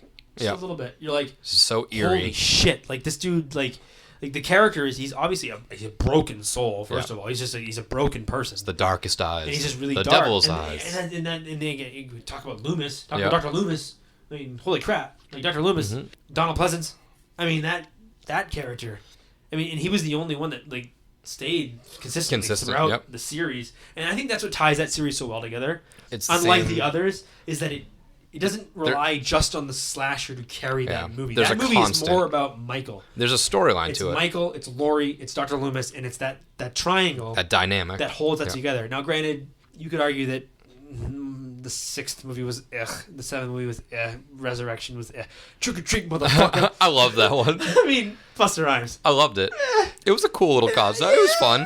We're not gonna talk It's about. fun. We're not gonna talk about the sequels, but That might be my number one. I don't know. We'll see. I mean, you never.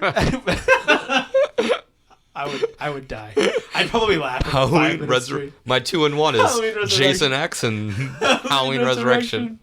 But yeah, but again, none of the sequels are so bad that I'm like I couldn't watch those again. Yeah. I mean when they I'll pop on anyone. when they announced a few years back, they announced the Blu-ray set, the complete Blu-ray set of all of the movies outside of obviously the recent one. I pre-ordered it.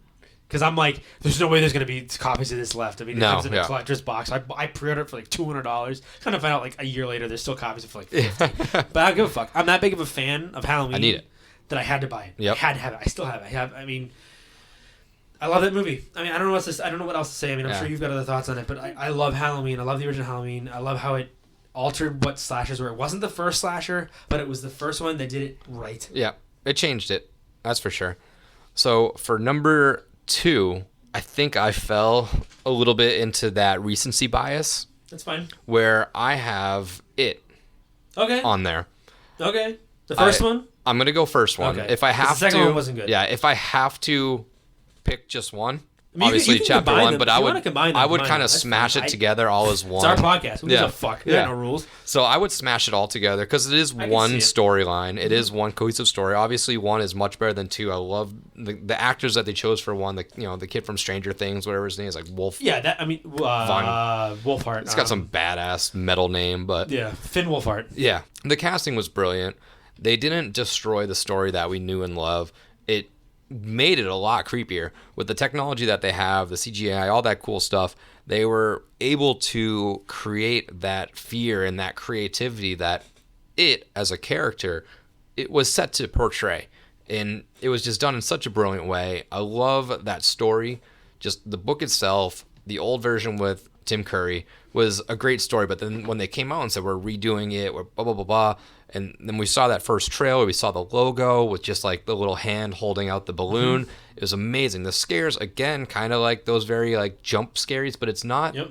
It's not jumps of just something popping out at you. It's a sound. It's the balloon popping in the sewer. You have the kid being chased by the librarian with like the little Easter egg things in that aspect.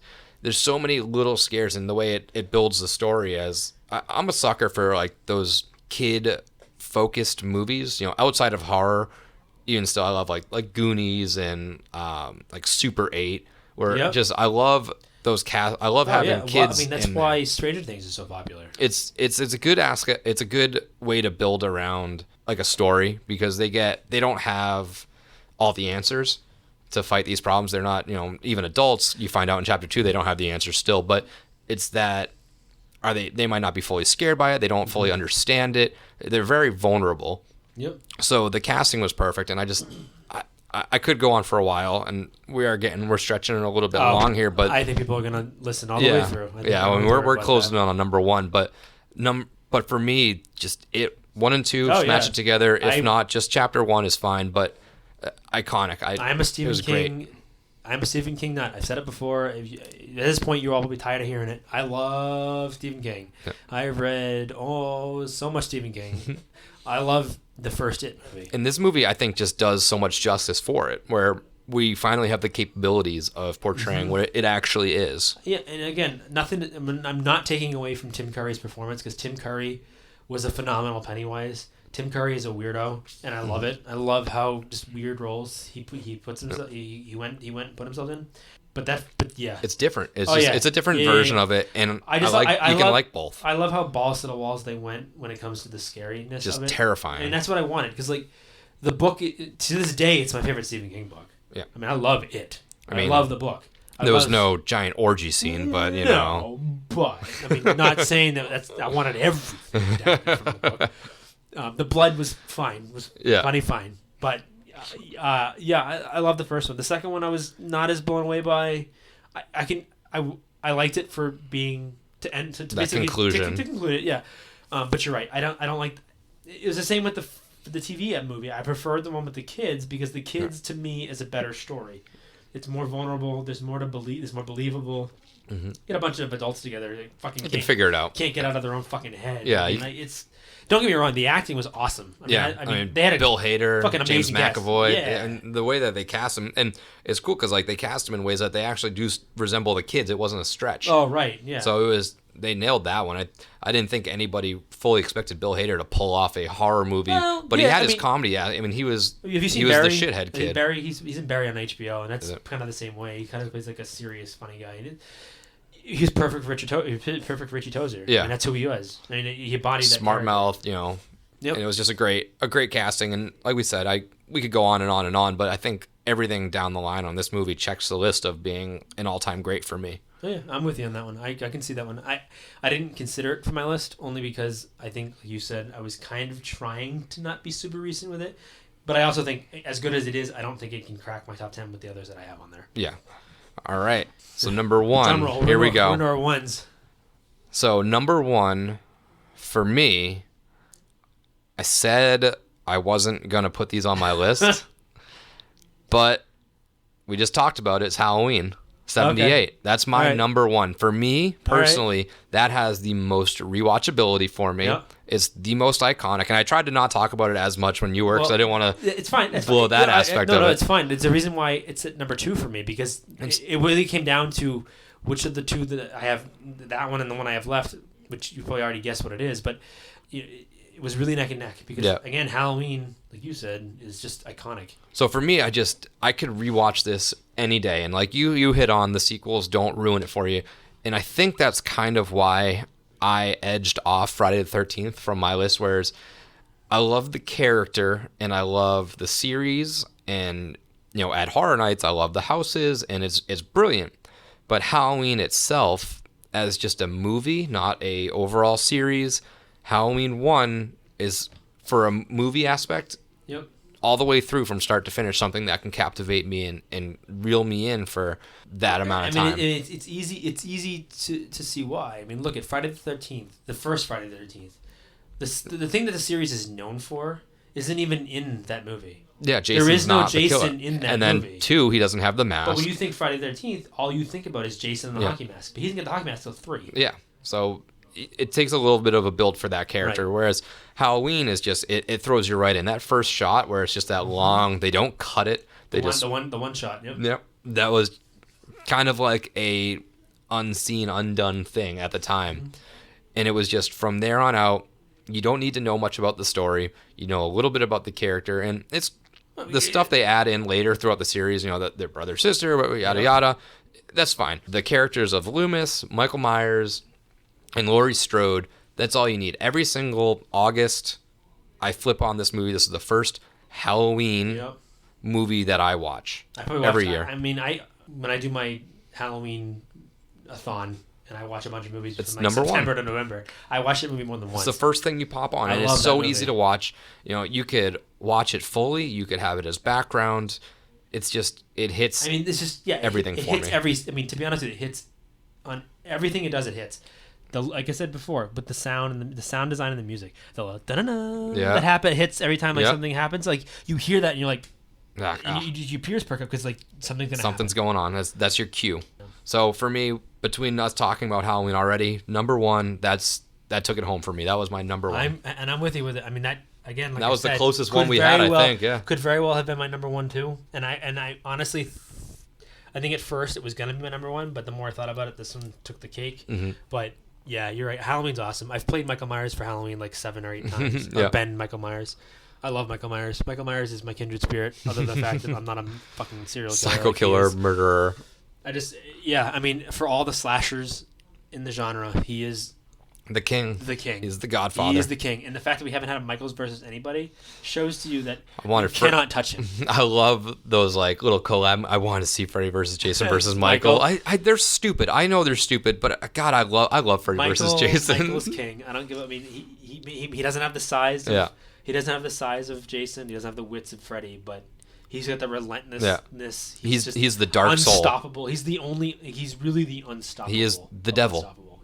Without a possession, think about it. The devil. Go through all the Friday the 13th sequels. How many of them have Jason physically in it? Yeah. 2, 3, 4, And then there's one where his spirit is taking over other people. Yeah. And that's who's killing people. Like, Michael, outside of Halloween 3, which by itself That was on my honorable is an mentions that I didn't talk awesome about. movie. I wanted to put that on here as a separate topic, but I didn't want to put two. Drag on, right? I didn't want to put two Halloweens. But Halloween 3, I don't care what anybody tells you, Halloween 3 is an awesome movie by itself. Great it doesn't movie. have to include, because the idea was that they didn't want to keep doing Michael movies. They wanted to do different things. Yeah, it was going to be an anthology series. But Halloween. they realized that Michael was what drove that series and what made it so Thankfully. popular. But yeah, I mean, yeah. I love Michael Myers. I could go on and on about it. All right, so the last one is Shamus' number one, and we've already talked about it. You had it on your list. I said, hold on, we'll get there. My number one horror movie of all time is The Shining. Yeah, I saw that one coming. Again, I love Stephen King. I don't know how much more I can tell you that without people starting to want to hate me. I love Stephen King. I love The Shining. And the hilarious thing about it is The Shining, the movie, Stephen King hates it. He's very much on record saying he hates the movie because it is, I said before, a quote-unquote adaptation of the book. It's called The Shining, and it uses elements from the book, but it is very much its own thing. Yeah. It is a Stanley Kubrick movie. So if you're not prepared for that going in, and if you don't know what I mean, go watch a couple Stanley Kubrick movies, and you'll know what I'm talking 2001 about. Space Odyssey. Watch 2001 Space Odyssey. Stanley Kubrick is so much a unique director that when you watch his film, you know that it's him. Mm-hmm. And The Shining is no different. And The Shining, to me, is, out of everything I've listed, the most watchable and rewatchable movies and I think that I've ever seen. I can watch that movie 3 times in a row on the same day and still enjoy find new stuff, still every cue single in time. on different things. There's It's great. always something to find. There's always something to look at. There's so many theories about that movie. It's insane. There's a whole movie about the theories of the movie called Room 237. If you haven't seen that, go watch that. I love The Shining. I love how beautifully it's shot, how the wide shots, the close-up shots, the imagery, the interactions between Jack Nicholson and Shelley Duvall and the little Danny Torrance, I forget the actor's name, but to watch that movie and to put yourself in the shoes of first the little boy who has a power he doesn't understand, talking to his imaginary friend, which in the movie they really don't go much into, but in the book it's actually like a spirit that he talks to essentially. They kind of touch a little bit on Dr. Sleep. They touch on it a little bit in Dr. Sleep, but obviously not as in depth. In that movie, I think, although I like Dr. Sleep, don't get me wrong, I love that movie, but not anywhere near the list. Yeah. But The Shining, I understand that Steven doesn't like it because it doesn't really it really kind of took liberties with his source material, but it's one of those things where I love the movie. I love the book. I mean, it's also my second favorite. They're two different versions of the same thing. And exactly, like I love Stephen King's story, but I love the direction that Stanley Kubrick took it in. Yeah. I absolutely adore the direction that he took it in. Being a Stephen King caliber of person, when you have that pedigree of everything, when somebody takes your stuff and kind of plays with it a little bit, I can see where his ego might be like. I don't fault Stephen for feeling the way he feels. No. I mean, I get it. You sell the rights to your story, and then they don't use your story. I get it. I get where he's coming from. On top of that, but he has to understand. He has to look at it. We could do a 2-hour podcast just breaking just down The Shining. The Shining. Yeah, that's how much is in that. It'll be a future episode. I mean, but just for this episode, I mean, we're already almost 2 hours long. But the simple fact of just how effective that movie for me, it's all acting. Yeah, it's all acting in that movie is what really drives that along. Obviously, the visuals too. Yeah. It's just Jack Nicholson. Watching Jack Nicholson play a character losing his mind, slowly losing his mind. Terrifying. The insane things. There's so many insane things about that movie. Just you don't catch until you go back and rewatch it a bunch of times, and even then you might not catch it. Yeah, the stuff in he's the background. He's reading a Playgirl magazine at the beginning of that movie. When he's waiting to be met the hotel manager, he's reading a Playgirl. Yeah. Now you can say that that was just kind of thrown in there, but it was done for a reason. But I mean, Kubrick didn't do things just to do random. them. Yeah, there's so many fucked up weird shit in that movie that you don't catch on the first time, you the second really don't time, catch the on third to it. time. Like they don't overtly say anything about it, but you can make the case that there's one theory. You can make the case that he was, Jack was sexually abusing Danny. Mm-hmm. He's reading a Playgirl magazine. There's very weird things that happen within scenes between the two of them. That could lead you down that rabbit hole. There's a lot of there's just so many ways you can go with that movie, and again, not one of those things where it's outwardly. I don't think it's outwardly scary, No, it's just creepy. But it's dread. It's just so much dread in it. It's very much a lot of dread, a lot of creepiness about it. The fact that it's a big open hotel, vacant. I mean, it might mean powers out, storms there. There's no one coming to you. There's that. I mean, there's so many iconic scenes too. Obviously, here's Johnny, that whole scene with the axe, and that's scary. And Shelley Duvall plays such a pain, and she's you feel so bad for her because she's just tormented. She plays that tormented wife who doesn't know what the hell's going on. Her husband's going nuts. Or has gone nuts. She has He's nowhere to go. trying to kill her. I love Shelley Duvall in that movie, and a lot of people take her to task for it because she feels so limp-wristed in it. But I feel it works so well for me. I love her in that movie, and I love Jack in that movie, and the scene in the bar where he's talking to Lloyd. Hey, Lloyd, and I feel a little bit light, Lloyd. What can you? Yeah. Your credit's still good here. Yeah. Each scene is just like a masterpiece on it's itself. It's such a masterpiece. That movie is so well made, so well shot. I don't know how much more I can talk about it. Again, very deserving of a number one. Please one. watch The Shining. It will always be my number one. This is the one thing about my list that will never change. Yeah. I don't think that. I mean, I could be wrong, but there will never be a movie in my lifetime. I think that hits that spot. That will ever take the spot. Right? And the length of it too is good because it's a longer style movie. It is a longer movie, but it doesn't feel it. Right, and it's a little. I mean, you could say it's a little bit of a slow burn, but I don't think so. I think it hits you right off the bat. I think you kind of know where you're going with it when you first get into it. But yeah, I mean, everything has a purpose. Mm-hmm. Every shot, every scene, it's all meticulously placed there for a specific reason, and it does its job perfectly. Yep, no, that's for sure. So that is my list. I hope some of you go and watch some of the ones that you haven't seen yet. Yeah. If you have if you think we missed anything, leave us a comment on the Facebook group. Yeah. If you think anything we should check out, leave a comment for us. Yeah, Facebook, Instagram. If you think we're crazy, tell us we're crazy. That's fine. I'd love to hear the feedback on these lists. We will post the lists in their entirety probably on Saturday or so once the pod drops. And let us know what your favorite movies are. Did we miss some? Did you agree with our list? Did we nail it? Are we way off? What have you? Until next time, hopefully... There'll be some HHN news. Yeah, hopefully we got some HHN news. If not, we're just going to kind of come up with different little concepts. If you like this idea of lists, if you liked last week's idea of conceptualizing horror night concepts based off of movies, eras, decades, whatever, even just gag ones that might not even be horror related, but a horror nights event, let us know what you guys think in the comments. Again, remember, like us, share us, all that good jazz, and hopefully next time when we come to you guys, we will be talking some HHN news. But until then, this is Nick. And this is Shamus. Happy haunts.